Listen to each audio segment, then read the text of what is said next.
Welcome to the Mike Litton Experience Podcast. Mike has over 31 years experience in real estate, finance, and investing. He's passionate about being a father, a teacher, a realtor, an investor, and a leader. Everyone has a story, and our passion is to help them tell it. And now, introducing the host of the Mike Litton Experience, Mike Litton. So what is my time? My time is a set of experiences that have happened over my lifetime that I hope will be of value to you. Hi, I'm Mike Litton. This is the Mike Litton Experience, and this is my time. So for those of you that have been following the podcast, you know that I grew up on a farm in Oklahoma, and we moved out here 43 years ago, and I was out here many years ago now. And my grandfather, it was 2007 in fact, my grandfather, I called my grandfather and I said, hey, I'm coming out, I wanted to come visit. And anytime we had a training in Austin, Texas, I would get in my truck, I had an F-150, and I would drive out to Granddad's house, Granddad's farm, stay there for a couple of days and visit with him, and then I'd go down to Austin, Texas, and I would finish up my, I'd do whatever my training was, then I'd head on to California, back to San Diego. And so this time was no different. I was coming to go see him, and he said, you know, hey, I want you to take this welder with you. Well, it was a welder that was on a trailer that my grandfather, that my dad had helped my grandfather buy several years prior, like a few decades prior. And my grandfather, for whatever reason, felt like that somebody was going to take that welder, and he wanted my dad to have it. He wanted it to be part of what he left to my dad. And so he had been basically going back and forth. He had at this point was in a scooter to get around, and he was going down 3 or 4 times a day, sometimes 8 times a day, to check on the shed, to check and make sure that welder was still there. For whatever reason, it was on his mind and he was obsessing about it. So I talked to one of the nurses and she said, listen, please take this thing with you. When you come out to visit, please make sure that you take it with you back to California.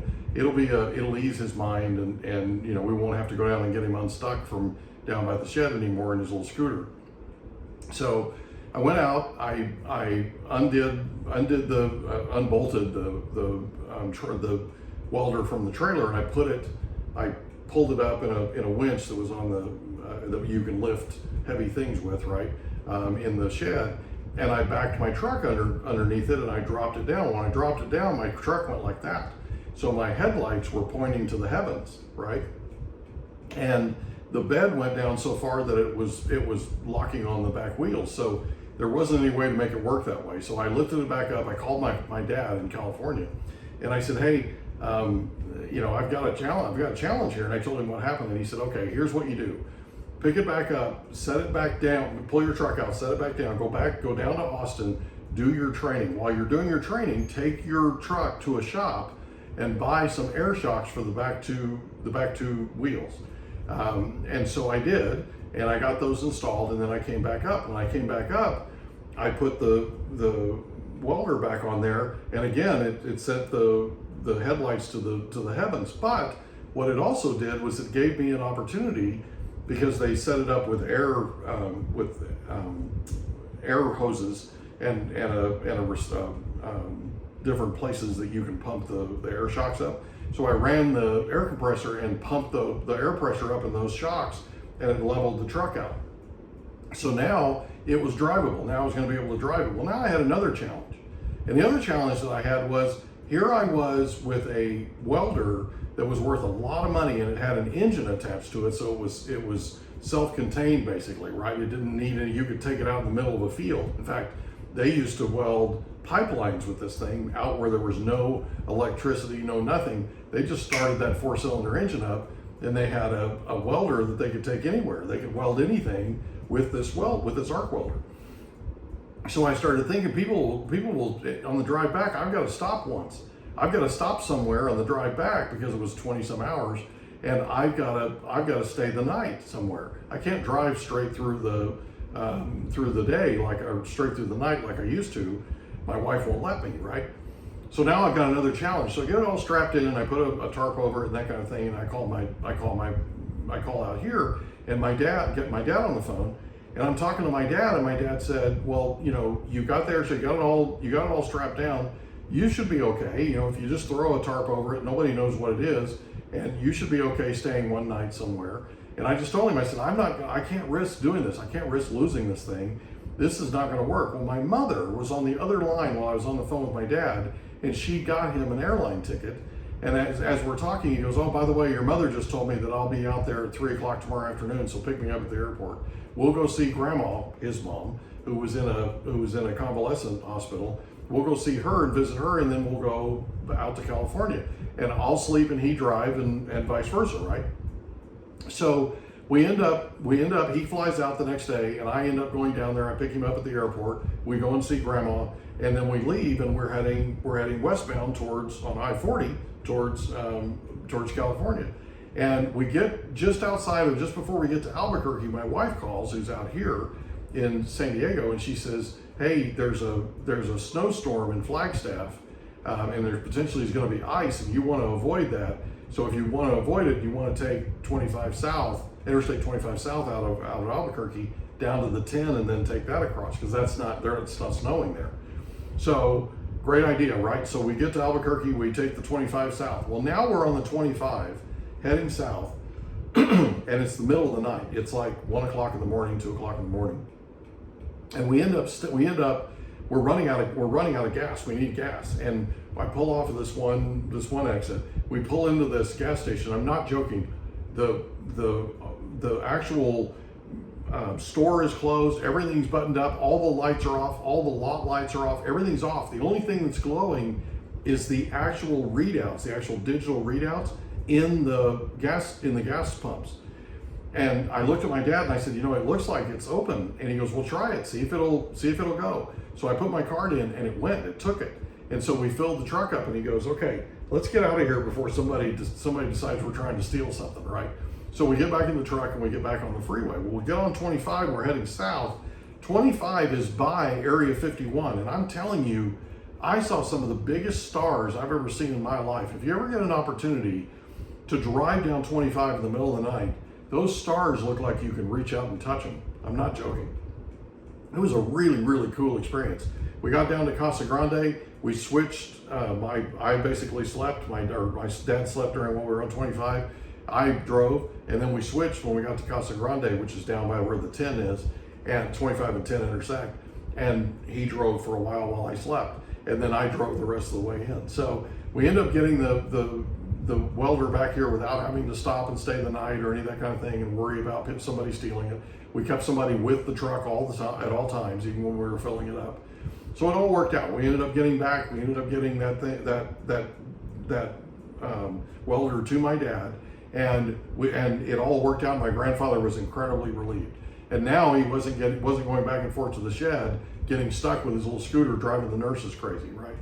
So he had 24-hour nursing care back then, and that's what they were telling me about, was how frustrated they were because they kept having to go down, and he kept disappearing, and they kept having to go down and get him because he was stuck in the gravel down by the shed in his little scooter. So here's what I learned: resourcefulness, right? There's a way to do anything. When I originally put that welder with that engine on that truck, and the truck went like this, I was a little disappointed. I was a little nervous, right?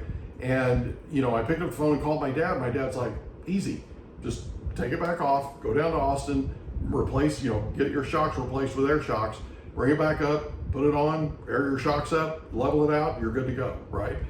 And then, now what do I do about being concerned about staying the night and somebody stealing the truck to get that welder?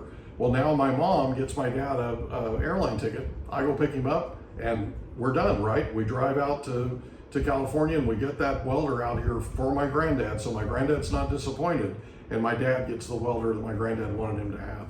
It was more important to my granddad by far than it was to my dad, but it was a cool thing. My dad ended up with this welder, right?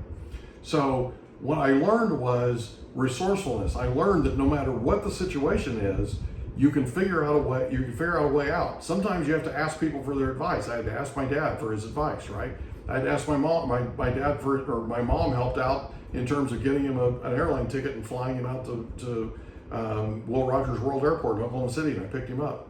So, resourcefulness is something that you want to. I was just listening to a Tony Robbins training the other day where he did a TED Talk, and in the TED Talk, he did it in Silicon Valley, and one of the things that he asked, he said, "Hey, has anybody in here ever failed?" And people raised their hands and all that kind of stuff, and they clapped and all that, right? And he said, "Okay, so give me a reason why you failed." And a bunch of people said, "Oh, we didn't have enough capital, we didn't have enough this, we didn't have enough that." And this one guy says, "I didn't have enough Supreme Court justices." Turns out that guy was Al Gore. And in the 2000 election, the 2000 presidential election went to the Supreme Court. The Supreme Court voted to put President Bush in there, or President George W. Bush, our 43rd president, right? They voted to put him in. And Al Gore was saying, "I didn't have enough Supreme Court justices." What Tony Robbins said, which was interesting, was this isn't really about resources, it's more about being resourceful. Here's the deal. He had watched Al Gore the day when he told Al this. He had watched Vice President Al Gore, former Vice President Al Gore, talk the day before about climate change. And he was incredibly passionate. And what Tony Robbins said to him is, if you'd have brought that kind of passion to the debates that you were in against George W. Bush and to all of your stump speeches, the thousands of speeches that you made while you were campaigning for the White House, you wouldn't have needed any Supreme Court justices. Kind of an interesting statement, huh? So here's the deal.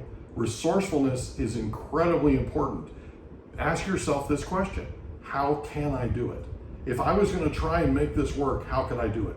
How could I succeed here? How could I figure out this impossible situation? Who do I need to talk to help me get through whatever this situation is, whatever this challenge is? I hope that helps you. If you enjoy our program, smash that subscribe button. Tell your friends, family, and coworkers about our program, and leave us a rating wherever you get your podcast. It helps us to connect with quality people just like you. I hope you enjoyed this. This was the Mike Litton Experience. I'm Mike Litton, and this was Mike Time. I'll see you in the next episode. Stay true to yourself. Bye. We hope you enjoyed another episode of the Mike Litton Experience. If you did, do us a favor, smash that subscribe button, tell your friends, family, and coworkers about our program, and wherever you get your podcasts, please leave us a rating. It helps us to connect with quality people just like you. And that's a wrap. Another episode of the Mike Litton Experience in the books. Reach out to Mike on Instagram at Litton Realty. Want to meet with Mike? Check out calendly.com/Rio760.